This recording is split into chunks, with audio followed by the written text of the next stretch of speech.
Welcome everyone. This is the second iteration of the cooling box video.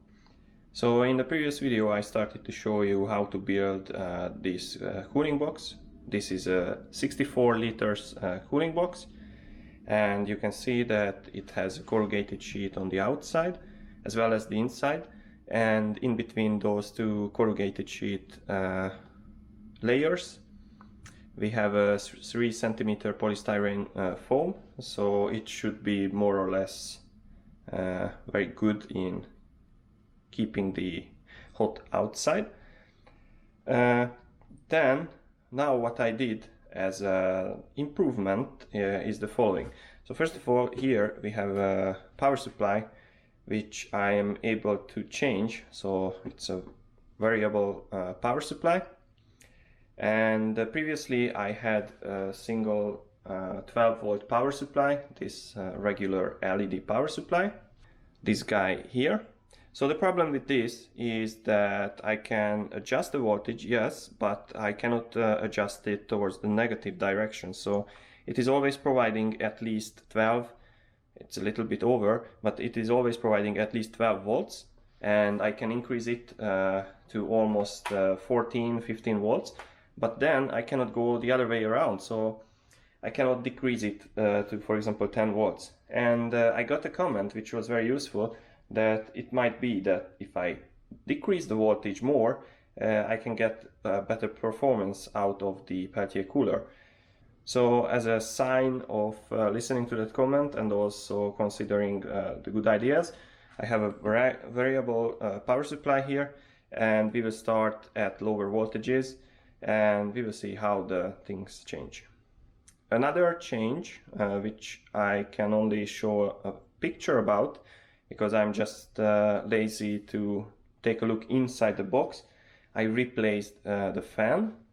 So previously I had a very small fan which was just gently pushing the air, but now, as you can see, there's a larger fan. It covers the cold side heatsink better, but that is actually connected here with this wire to this side of the power supply, but I won't run it on the maximum voltage, so I will run it around 6 volts, and therefore it will generate a bit lower airflow or smaller airflow, but still it will be more than previously.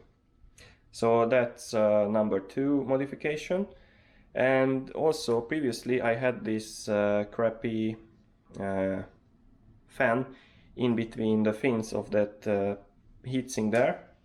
So I replaced this, and actually now there are 2 fans. I will try to show you. So now this is the cooling. So there is one 8 centimeter fan in between the 2 fins. And then this green wire goes to that thermometer to monitor the temperature in between the fins of the heatsink. And the second fan is up here. So there is an airflow going from the bottom towards the top of the cooling tower, let's call it like that. So previously I was pushing the air downwards, and that was a really dumb idea because we are a little bit working against the physics, of course, because the warmer air tries to float upwards, and of course we are talking about small volumes of air, but why not take the advantage and then help the warm air to go upwards? So now the airflow goes this direction upwards, and we have 2 relatively okay performance fans. So hopefully they will keep the temperature at lower degrees than previously. If you haven't watched the video, I recommend you to watch it, but the previous temperature at 5 amps was 34 degrees Celsius. I have a chart in my previous video as well, so you can see the wall temperature evolution outside and inside the box. Basically this is all about the current status of the improvements. So once again, a better fan inside the box, which circulates the air maybe better. Variable power supply to control the power going towards the Peltier cooler in a better way. and then much better cooling on the hot side of the Peltier cooler.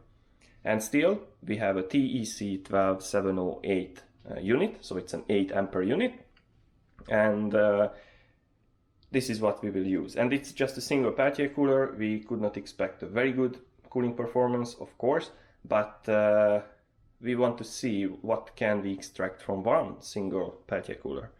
And let me just fix this. I fixed this thing, and what we have here is our multimeter. So I will use one of the wires here and measure the current, but we have a power meter inside this power supply, so I can measure it. And then we have a 4-channel thermometer. It's a digital thermometer. One guy is up here, as you can see. This will be our room temperature. And the previous video was with 3 thermometers inside this, so I had the exact same arrangement of the thermometers.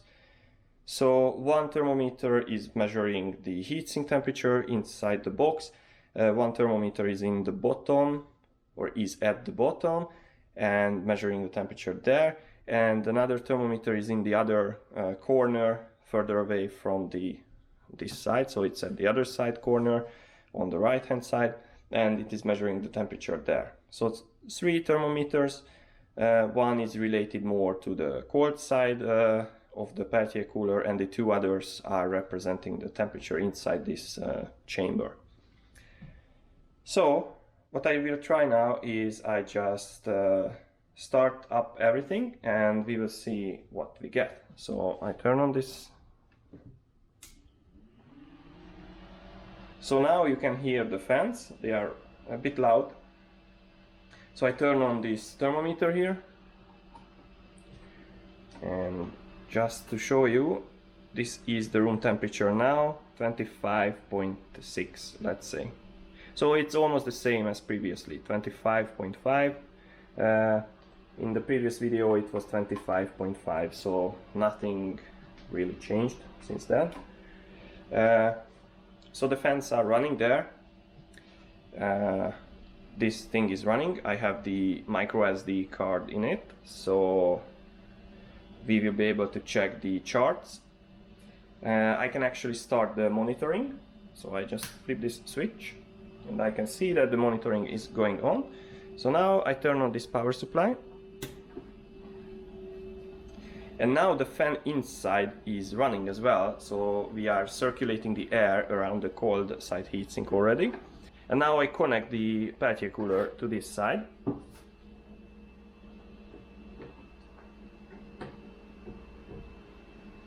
And I try to adjust the voltage to have 4 amps. So let's measure it with another device as well. So 0 right now.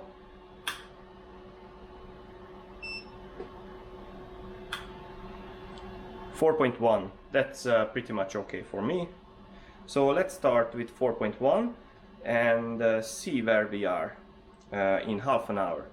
And this thing is monitoring the time and also the power meters inside this, so we can check it with those. So let's check back in half an hour. So now we are at the half-hour mark, so let's check the temperatures. So on the hot side we are reading 29.6 degrees Celsius.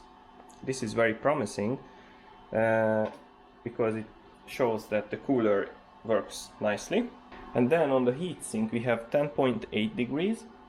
In the middle of the box we have 14 degrees, and in the corner of the box, on the other side of the box, we have 18 degrees. So now I will do 2 things. One is I increase the voltage for the fan inside the box, so it will blow the air stronger against the cold side heatsink. And the other is that I go to 5 amps for the Peltier cooler. So I just increase the voltage of the fan inside, and then we check the current, and this also shows 5 amps. So now we can expect some higher temperatures on the hot side. We will see where it stops, but I can already see that it is passing 31 degrees right now. So let's see what happens in another half an hour with these settings. So another half an hour passed, so the total time is then now 1 hour. The hot side temperature is 32.3 degrees, so we get some 1.7 degrees increase, or I mean decrease, on the hot side temperature, because previously with the same settings it was 34 degrees. The room temperature was the same, the current applied on the Peltier was the same, but now we are below that temperature. Thanks to the fans. So we have the 2 other fans, and they work nicely. So after 1 hour, the temperature on the heatsink inside is 9.5 degrees Celsius. At the bottom, in the middle, we have 10 degrees Celsius, and at the other corner of the box we have 14.3 degrees Celsius. So this is getting slower again regarding the temperature change, but we will see what happens. So I let this run for another half an hour without changing anything, and we will check the temperatures. So another half an hour passed, so we are at 1.5 hour running time. The hot side temperature is still 32.4 degrees Celsius, so it hasn't really changed since the beginning. The internal temperatures are the following. So the cold side heatsink inside the box is at 9 degrees. The bottom thermometer in the middle is 9.5 degrees, so it's really close to the cold side temperature. And then the other thermometer in the other corner is at 13.3 degrees. And of course we can expect a bit higher temperature for that corner, because the distance between the thermometer there and the cold side heatsink is large, or larger than the distance between the other thermometer and the cold side heatsink. So now what I will do, I will decrease the current to, let's say, 4.5 amps and see what happens. 4.5.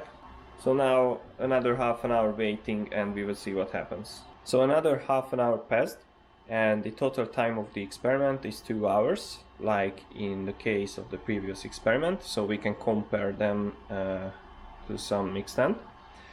And the temperatures are the following. So we decreased the current to 4.5 amps, and we can read the temperatures now. So the hot side temperature is 31.3 degrees, and then the heatsink inside, which is the cold side heatsink, is at 9 degrees. The thermometer inside the box at the bottom in the middle is at 9.5 degrees, so it's really close to the cold side thermometer.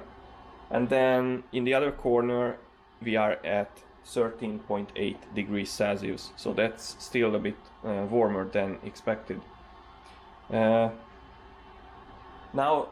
I'm basically done with this experiment, but I want to see something. So if you've been following my videos for a while, you saw that I was demonstrating some things with evaporative cooling and how we can help our cooler with evaporation.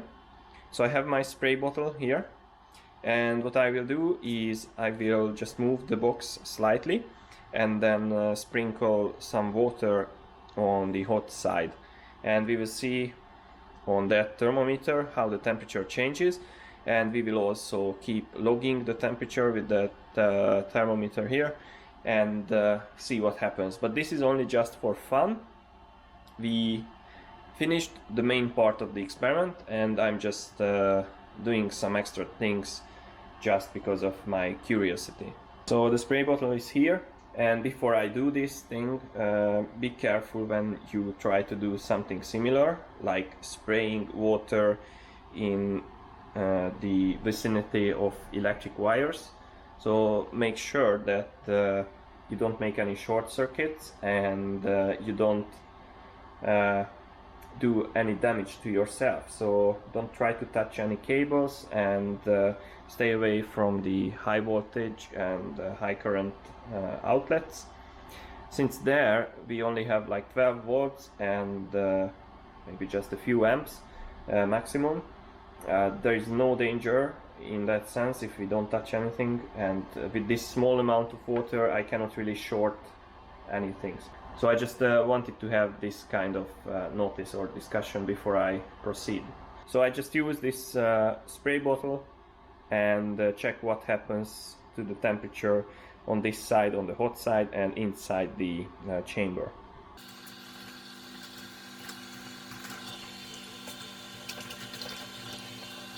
So this is immediately visible that we dropped down the temperature by 3 degrees already, and it's going down. So now I'm just waiting and see what happens. But now you can see that instead of 31 we are at 27, so 4 degrees immediate change in the temperature, and just by spraying some water on the heatsink. And now you can see that the temperature is going back, and that suggests or indicates that the water on the fins of the heatsink is evaporating. I mean, we are running out of water, so now I should add more water in order to drop the temperature back to 27 degrees. And to prove this, I just spray some water again, and when we check this thermometer, the temperature should go down again.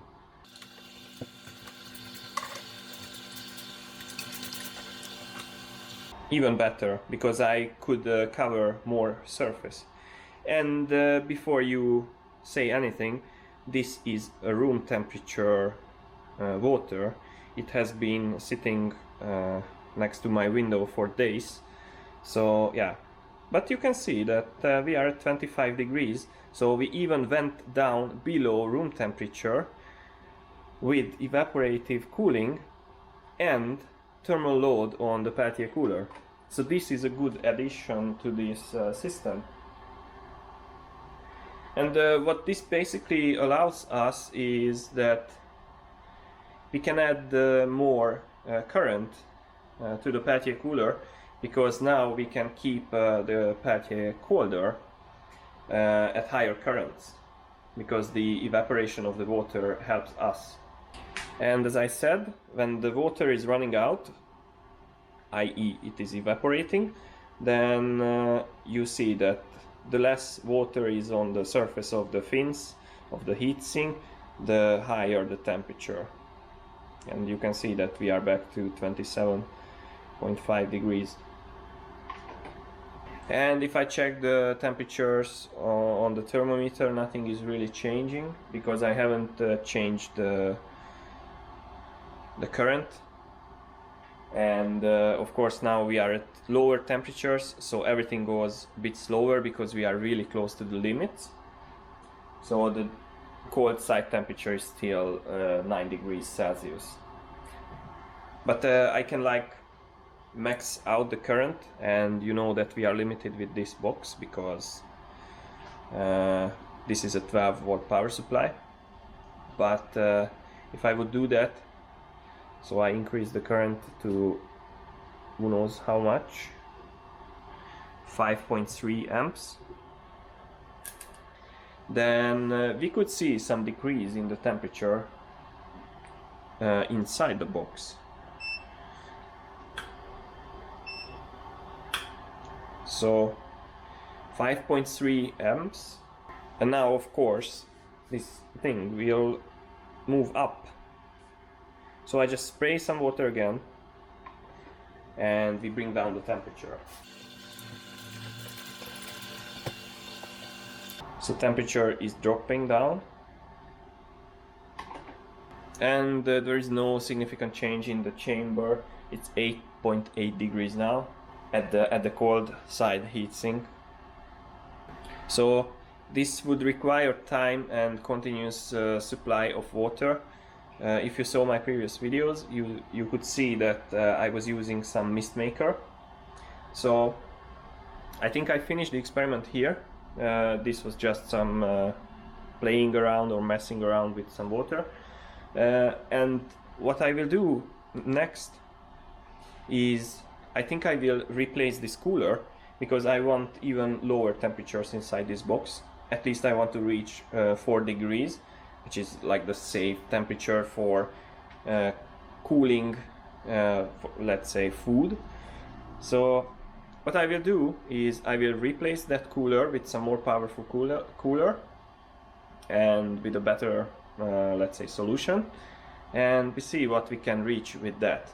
And I will run that in dry conditions, so without any kind of water involved, and then I will use my mist maker and I will try to improve that kind of cooling, and we will do some experiments, because now I can see from the temperatures that if I would try this with some additional load in the box, let's say I would fill it up with some bottles filled up with water, then this experiment would take a day maybe or more, and obviously I don't have that much time to check this thing, and I don't want to leave this at home and just run it because I don't really trust all these things.